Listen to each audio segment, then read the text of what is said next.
Students, आज हम लोग स्टार्ट करने जा रहे हैं नॉर्मल डिस्ट्रीब्यूशन। हमने लास्ट क्लास में किया था। आज हम स्टार्ट करेंगे स्टैंडर्ड नॉर्मल डिस्ट्रीब्यूशन। क्या स्टार्ट करेंगे आज हम? Standard normal distribution. तो देखो, जो स्टैंडर्ड नॉर्मल डिस्ट्रीब्यूशन है इसमें mean is considered as zero. Mean को हम मानते हैं कि वो जीरो है। लाइक ये कर्व बनती है ना, तो यहां पर पहले मीन आता था, तो उस मीन को हम मान लेते हैं कि वो जीरो है। And standard deviation is considered as 1, और स्टैंडर्ड डिविएशन की वैल्यू को हम मान लेते हैं 1 है। तो ये 0 हो गया, ये 0 + 1 1 हो गया, 0 + 2 2, 0 + 3 3, 0 - 1 -1 -2 -3। मतलब कि मीन को हम 0 मान लेते हैं और standard deviation is equal to 1। ठीक है, तो बस यही हमारा standard values of normal distribution है। मीन इज कंसिडर्ड एज 0, जितना भी है वो 0 हो गया, और स्टैंडर्ड डिविएशन जितना भी है दैट इज ट्रीटेड एज 1। तो हमारा जो ये नॉर्मल डिस्ट्रीब्यूशन कर्व का फंक्शन होता था, पहले हमने सीखा था, वो क्या था? 1 स्टैंडर्ड डिविएशन 2 का root into e⁻½ x minus mean upon standard deviation का होल स्क्वायर। अब अगर हम इसमें x bar equal to 0 and sigma equal to 1 put कर दें, तो equation of standard normal distribution क्या बन जाएगी? स्टैंडर्ड नॉर्मल डिस्ट्रीब्यूशन कर्व क्या बनेगी? 1/1 इंटू 2 का root into e⁻½ x minus 0/1, x bar की जगह 0, स्टैंडर्ड की जगह 1 होल स्क्वायर। इसके बाद ऊपर देखेंगे f(x) बिकम्स 1/2 का रूट इंटू e⁻²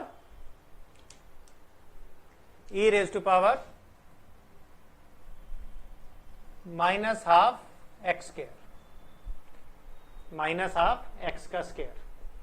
ये बन जाएगी हमारी स्टैंडर्ड नॉर्मल कर्व की इक्वेशन। ये नॉर्मल डिस्ट्रीब्यूशन की कर्व बनाई हमने। पुरानी वाली वैल्यूज हम ऐसे अज्यूम करते थे, लेकिन स्टैंडर्ड नॉर्मल डिस्ट्रीब्यूशन में हम ये वाली वैल्यूज लिखेंगे। ठीक है, स्टैंडर्ड नॉर्मल डिस्ट्रीब्यूशन। अब इसके कारण हमारी कुछ पुरानी सीखी हुई प्रॉपर्टीज भी स्टैंडर्ड नॉर्मल डिस्ट्रीब्यूशन में चेंज हो जाएंगी। जैसे पहले पॉइंट ऑफ इंफ्लेक्शन क्या होता था? Mean minus standard deviation and mean plus standard. अब मीन की जगह तो 0 पुट कर दी, इसी जगह 1, तो 0 - 1 बिकम्स -1 एंड 0 + 1 बिकम्स 0 + 1 मीन्स +1। तो point of inflection normal distribution में x बार माइनस स्टैंडर्ड डिविएशन, x बार प्लस स्टैंडर्ड डिविएशन था, लेकिन स्टैंडर्ड नॉर्मल डिस्ट्रीब्यूशन में पॉइंट ऑफ इंफ्लेक्शन बन जाएगा -1 एंड +1। ये -1 और ये +1। तो यहां पर ये कर्व जो है अपनी शेप चेंज करेगी, कॉनकेव टू कॉन्वेक्स। क्वार्टाइल 1 की वैल्यू पुराने वाले फॉर्मूले में ही x बार की जगह 0, स्टैंडर्ड 1 पुट कर देंगे, तो बन जाएगा only -0.6745 Q3 plus 0.6745। Quarter deviation 0.6745 into standard deviation होता था, उसकी जगह इंटू 1 पुट कर दिया, तो यही रह गया। Mean deviation this into sigma होता था, सिग्मा की वैल्यू 1 पुट कर दी। और इसी तरह से पहले हमने सीखा था area between mean and mean plus standard deviation 0.3413। अब इसकी जगह 0 आ गया, और 0 + 1 इसकी जगह 1 आ गया। Area same 0.3413। Similarly area between 0 and 2, 0 and 3, 4987 4772 3413। तो ये हमारी 4 प्रॉपर्टीज बदल जाएंगी जो पहले हमने नॉर्मल डिस्ट्रीब्यूशन में सीखी थी। उनमें इनटू मीन या स्टैंडर्ड डिविएशन भी आता था। इसमें मीन तो 0 हो गया, स्टैंडर्ड डिविएशन की वैल्यू 1 पुट करके ये वैल्यूज हमारी चेंज हो जाएंगी। ठीक है, और हमारी स्टैंडर्ड नॉर्मल डिस्ट्रीब्यूशन कर्व की इक्वेशन भी बदल जाएगी। पहले इतनी बड़ी थी, अब ये छोटी हो जाएगी। ठीक है, अब मैं आपको इन वैल्यूज को इनमें बदलना, कन्वर्ट करना सिखाऊंगा। ठीक है, ध्यान से देखते हैं। मिटा दें सारा, राइट वाला पोर्शन मिटा रहा हूं पहले।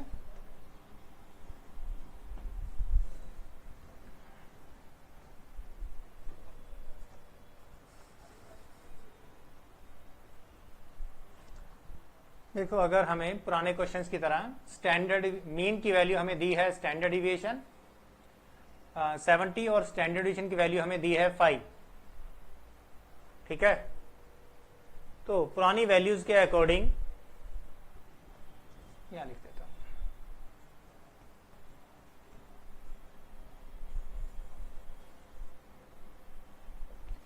तो पुराने मेथड के अकॉर्डिंग जब हम नॉर्मल डिस्ट्रीब्यूशन कर्व बनाएंगे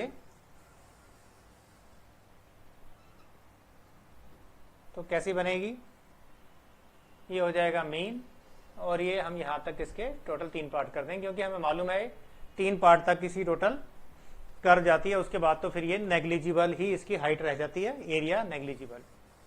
mean plus standard deviation, mean plus 2 standard deviation, mean plus 3 standard deviation, और similarly -1 -2 -3।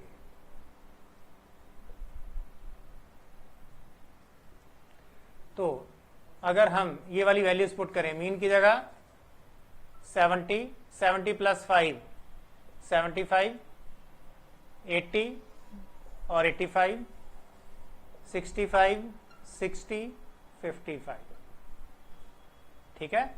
They are called values of x, मतलब नॉर्मल डिस्ट्रीब्यूशन। नॉर्मल डिस्ट्रीब्यूशन के अकॉर्डिंग ये वाली वैल्यूज आई। अब स्टैंडर्ड नॉर्मल डिस्ट्रीब्यूशन के according क्या वैल्यू आएंगी, ये 0 और ये 0 plus 1 1, 0 plus 2 into 1 only 2, only 3, मालूम है सबको। ये मैं ब्लू पेन से लिख देता हूं, 0 1 2 3 -1 -2 -3, स्टैंडर्ड नॉर्मल डिस्ट्रीब्यूशन। यहां भी बताया था, यहां भी, लेकिन थोड़ा सा यहां पर मैं कुछ और लिखना चाहता था तो यहां पर जगह नहीं थी, तो इसलिए मैंने एक बार और नोट कर दिया, ठीक है। अब हम इधर ही देखेंगे, ये सारा भी आप नोट कर लो। पॉइंट ऑफ इन्फ्लेक्शन, जो जितने भी पुराने फॉर्मूले थे सबके, उन सब में mean equal to 0 and standard equal to 1 put करोगे तो आपके सारे फॉर्मूले दोबारा से नए बन जाएंगे एकदम, ठीक है। कुछ मुश्किल नहीं है, सारा मिटा रहा हूं लेफ्ट वाला।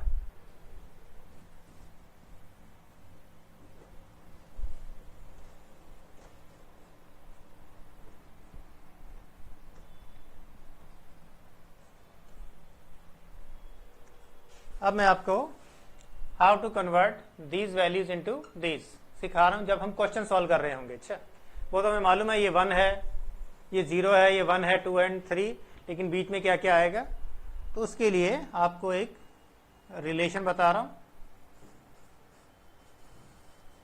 वो इस तरह से है, z is equal to x minus x bar upon standard deviation. ये नया वाला जो वेरिएबल है, इसको हम z से डिनोट करते हैं और इसको हम x से डिनोट करते हैं। मतलब ये कि अगर x की वैल्यू 70 है तो z की वैल्यू 0 हो जाएगी। That is the relation between these two variables. Check करके देखते हैं।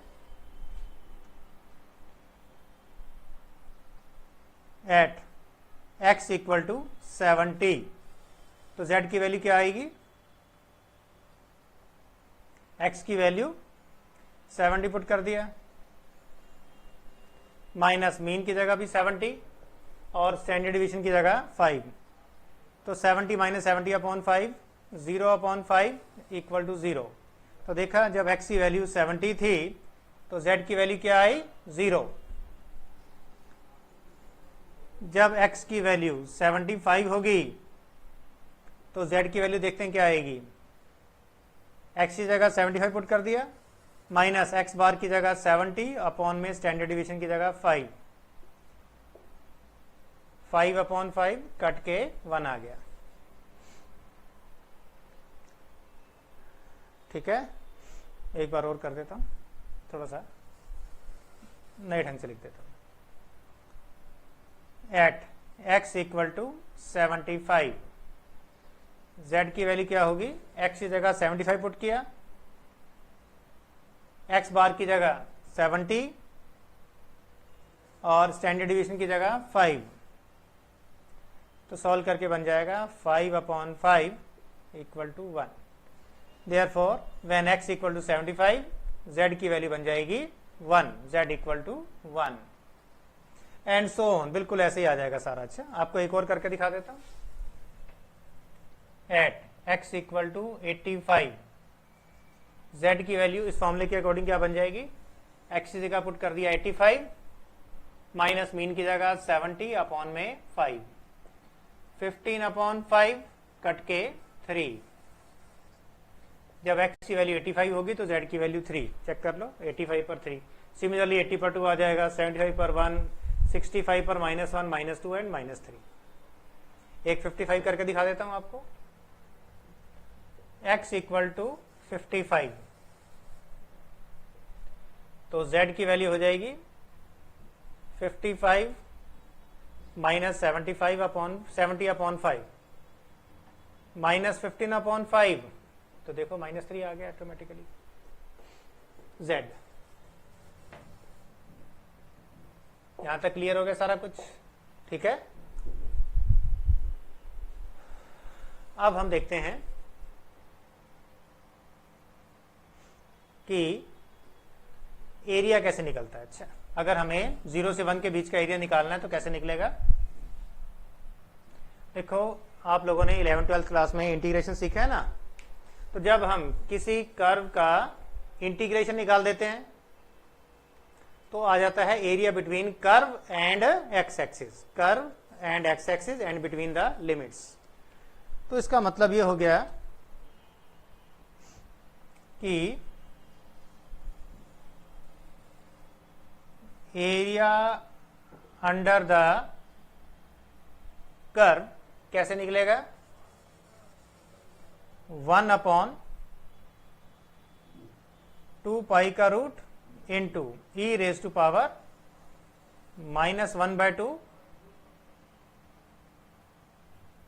बना के दिखाता हूं। अच्छा,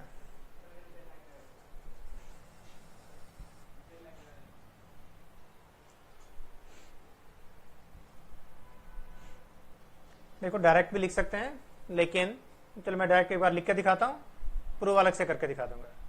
-1/2 z² dz। देखो मैंने यहां पर x की जगह z लिख दिया, तो इसका नाम भी मैंने fz डाल दिया, कोई फर्क नहीं पड़ता। रीजन ये है कि पहले जहां पर अभी जहां पर z लिखा है ना, पहले इसकी जगह x minus mean upon standard division का होल स्क्वायर लिखा हुआ था, याद आया ना। तो वो हमने सीखा है कि उसकी जगह z लिख दो, z का स्क्वायर हो गया। और मैं इसे स्टैंडर्ड फॉर्म में लेकर आ रहा हूं, तो क्या हुआ कि मेरे स्टैंडर्ड डिविएशन की वैल्यू 5 से हटकर 1 हो जाएगी। नहीं तो यहां पर एक स्टैंडर्ड डिविएशन आ रहा था। अच्छा, पता होगा सबको, लेकिन उसे अब हमें नहीं लिखना, क्योंकि जो एरिया है वो चाहे यहां पर 70 हो और 5 हो, चाहे 70 और 10 हो, 70 और 20 हो, कोई फर्क नहीं पड़ेगा, आंसर विल रिमेन सेम। तो इसलिए fz इक्वल टू दिस बन जाएगा। और अगर हम एरिया निकालना चाहते हैं तो एरिया निकालेंगे तो इसके आगे इंटीग्रेशन लगा देंगे और range -∞ to +∞, area under the curve आ जाएगा। तो नेचुरल है कि जो एरिया निकलते हैं, जैसे 0 और 1 के बीच में अगर लिमिट 0 और 1 लगा दूं तो इसका एरिया 0.3413 आया था, याद होगा सबको। तो वो इसी का इंटीग्रेशन निकाल के ही आंसर बनता है। तो नेचुरल है इसका इंटीग्रेशन निकाल के लिमिट पुट करके जो आंसर आता है वो हमने स्टैंडर्ड फॉर्म में उसको याद कर लिया, 0.3413, अभी यहां पर लिखवाया भी था, 02477 0 से 3 4987, ठीक है। और अब मैं आपको बता रहा हूं कि अगर ये 0 to 1 के बदले 0 to 1.1, 0 to 1.2, 0 to 1.3, 0 to 2.4 etcetera ऐसे करके डेसिमल में आएगा तो एरिया कैसे निकलेगा। तो उसके लिए मैं आपको एक टेबल मिलेगी, ठीक है, तो वो टेबल जो है इस फॉर्म में होगी, ये इस तरह से लिखा हुआ है area under standard normal curve. Standard लिखा है, तो स्टैंडर्ड लिखा होने के कारण standard deviation will be treated as 1 and mean will be treated as 0। ठीक है, और यहां पर ये हमें z की वैल्यूज गिवन है और ये सामने जो है ये इसका एरिया गिवन है। अच्छा, ठीक है, z की वैल्यू और ये एरिया, ये मैं आपको यहां पर बना के दिखा रहा हूं, आपको देखने भी सिखा दूंगा। ठीक है, लेकिन उससे पहले ये सारा मिटाना है हमें। मिटा दें, नोट कर लो एक बार सारा।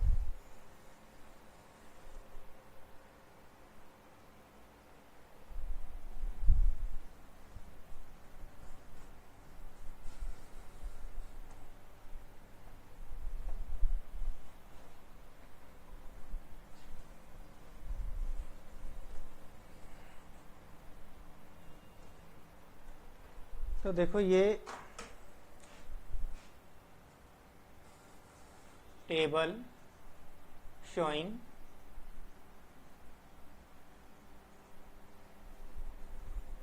Area under standard normal curve. कैसे बनाई हुई है टेबल? यहां लिखा हुआ है z की वैल्यू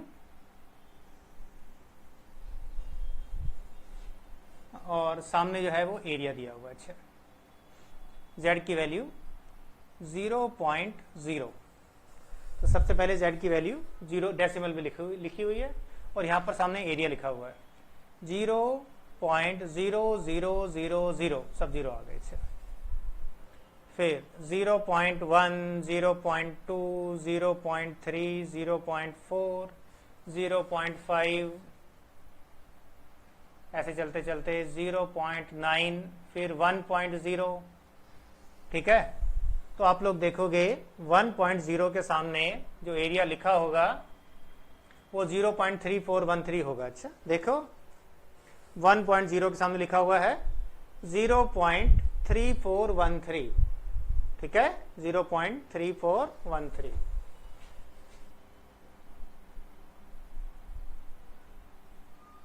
सिमिलरली फिर ये 1.1, 1.2 और चलते चलते 2.0 आ जाएगा।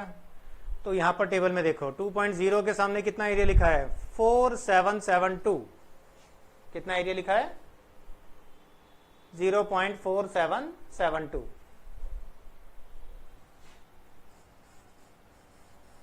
यही सीखा था हमने भी। फिर ये 2.1, 2.2 से लेकर 3.0, तो आप लोग देखोगे 3.0 के सामने कितना एरिया लिखा है 0.4987, यही लिखवाया था।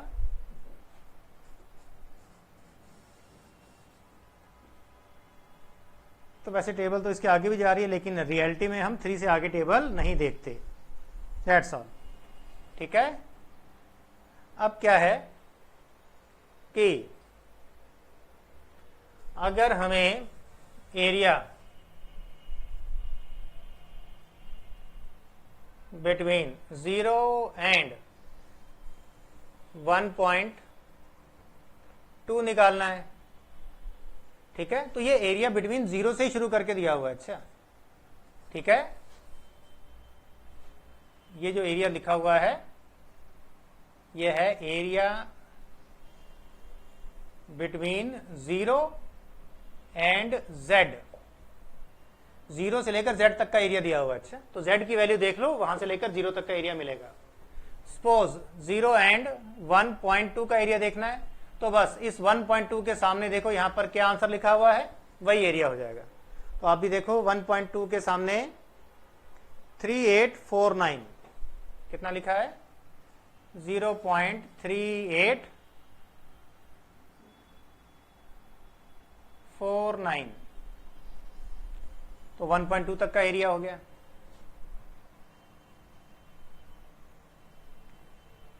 ठीक है, लेकिन अगर हमसे कहेंगे फाइंड एरिया बिटवीन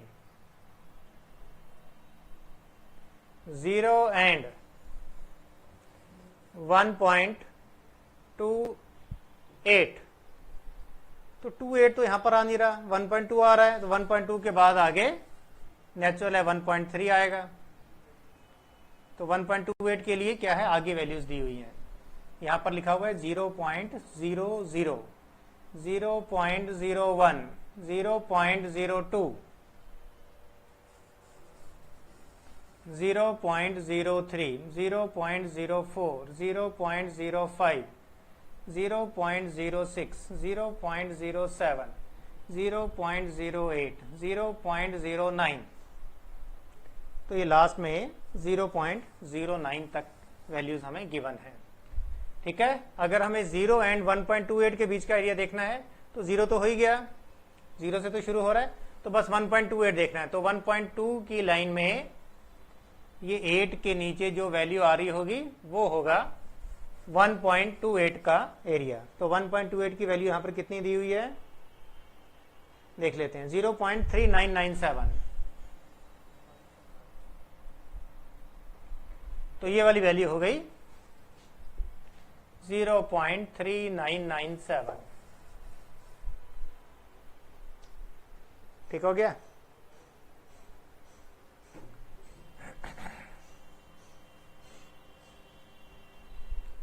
क्लियर। तो अल्टीमेटली ये टेबल हमारे बड़े काम आएगी, इसी टेबल से ही सारे के सारे एरियाज हम बैठे बैठाए देख लेंगे। बस हमें अपनी गिवन वैल्यू ऑफ एक्स को z की फॉर्म में लाना पड़ेगा। तो z की फॉर्म में लाने के लिए हमें फॉर्मूला यूज करना है x minus x bar upon standard deviation. ठीक है, तो अब मैं आपको एक क्वेश्चन करवा रहा हूं जिसमें 0 to 1, 0 to 2 ऐसे करके नहीं होगा, डेसिमल में आ रहा होगा और एरिया फाइंड करने के लिए बोला होगा। ठीक है, इसे नोट कर लो, वो लिखा रहने देंगे, अभी इसको मिटा रहा हूं। अच्छा,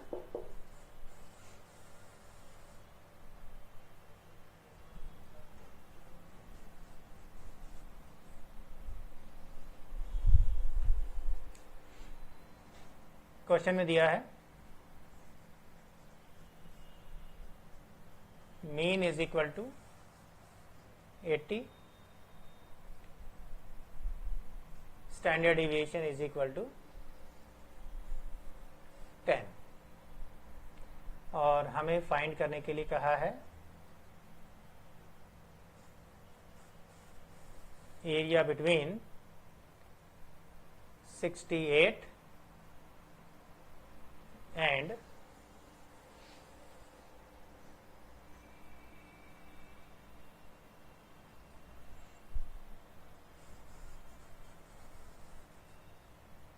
96, 68 और 96 के बीच का एरिया निकालना है। तो सॉल्यूशन देखते हैं क्या बनेगा। सबसे पहले तो हम z का फॉर्मूला लिखेंगे, x minus x bar upon standard deviation. तो x की वैल्यू हमने लिखी 80, इसको ना एक्चुअली क्या है कि 80 नहीं है 68, इसको हम x1 एज्यूम कर लेते हैं, x1 68, तो इससे z की जो वैल्यू आएगी उसको भी 1 नंबर डाल दिया, z1 equal to 68 minus 80 upon 10, तो z1 की वैल्यू बन जाएगी माइनस 12 अपॉन 10 डिवाइड करके माइनस 1.2। तो जब x1 68 था तो z1 की वैल्यू आई माइनस 1.2, और जब x2, x की दूसरी वैल्यू हमें दी है 96, तो इससे z2 की वैल्यू बनेगी 96 अपॉन x बार की जगह आ गया इस बार 80 और स्टैंडर्ड डिविएशन की जगह 10, 16 अपॉन 10 डिवाइड करके बन जाएगा 1.6 z2, x2 और z2। तो अल्टीमेटली हमें इन दोनों के बीच एरिया निकालना था, तो अब हमें एरिया इसके और इसके बीच में निकालना है। एक ग्राफ बना देंगे हम नॉर्मल डिस्ट्रीब्यूशन का, यहां सेंटर में आ गया 0, तो एक रफली देख लेंगे कि 1.6 कहां आता है। कुछ जरूरी नहीं है कि पूरा बनाना है, आप अप्रोक्सीमेटली डायरेक्ट कहीं पर भी एक निशान लगा के लिख दो, दैट इज 1.6, दैट्स ऑल। कोई जरूरी नहीं है 1 2 कितना है, क्योंकि हमें इसको देखकर थोड़ी एरिया निकालना है, ठीक है ना। 1.6 कहीं भी आएगा, वहां पर एक लाइन ड्रॉ कर दी, और एक है -1.2, तो -1.2 लेफ्ट साइड में कहीं आएगा, तो हमने निशान लगाया और इसको लिख दिया -1.2, ठीक है। कोई फर्क नहीं पड़ता कि यहां लगाओ, यहां लगाओ, यहां। मैं थोड़ा सा स्पेस ले लिया ताकि मेरे को बीच में कुछ लिखने के लिए आराम से स्पेस मिल जाए। तो हमें ये वाला एरिया चाहिए सारा, -1.2 से लेकर 1.6, ये सारा एरिया हमें चाहिए।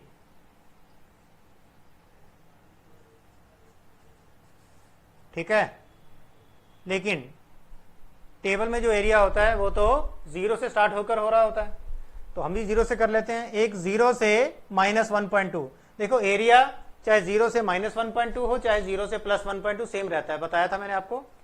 तो 1.2 के सामने देखेंगे कितना एरिया लिखा हुआ है, ये लिखा है 1.2 के सामने, टेबल में से देख लेंगे 3849, ठीक है। और अब 1.6 के सामने देखेंगे क्या लिखा है, तो टेबल में से देखते हैं 1.6 के सामने लिखा है 0.4452,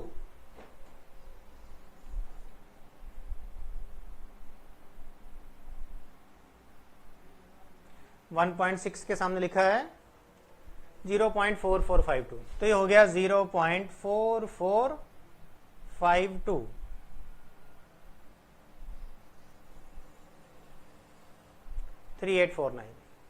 तो बस देयरफॉर यहां लिख देंगे हम required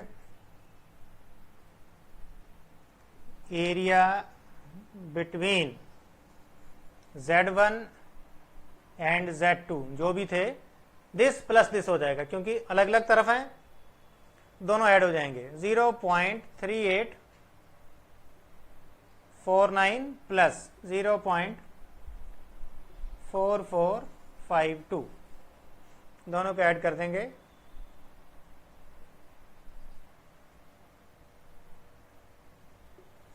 .8301। That's all, that is the answer. तो इस तरह से हम किसी भी क्वेश्चन को सॉल्व कर सकते हैं। हमें x और स्टैंडर्ड डिवीएशन की वैल्यू दी हुई है, मीन और स्टैंडर्ड डिवीएशन, और दो x की वैल्यूज गिवन होंगी। उन दोनों को पहले हम z में कन्वर्ट करेंगे, एक का नाम Z1 Z2, ग्राफ के ऊपर प्लॉट करेंगे, देखेंगे अलग अलग साइड आ रहे हैं या सेम, अलग अलग आ रहे हैं तो दोनों को ऐड कर देंगे, और एक ही तरफ आ रहे होंगे तो जैसा हमने पहले सीखा हुआ है उन दोनों को हम माइनस कर देंगे, ठीक है। तो दोनों का एरिया हमने 0 से 1.6 निकाल कर देखा, 0 से 1.2 निकाल कर देखा, दोनों को यहां पर नोट कर दिया और दोनों को फिर हमने ऐड कर दिया, ठीक है। तो ये रिक्वायर्ड एरिया हमारे पास आ गया। तो अल्टीमेटली इस टेबल की हेल्प से हम सारे क्वेश्चन सॉल्व कर सकते हैं, ठीक है। तो इसी के साथ ही हमारी ये वाली क्लास आज खत्म हो रही है, बाकी से आगे हम नेक्स्ट क्लास में ही करेंगे। Thank you.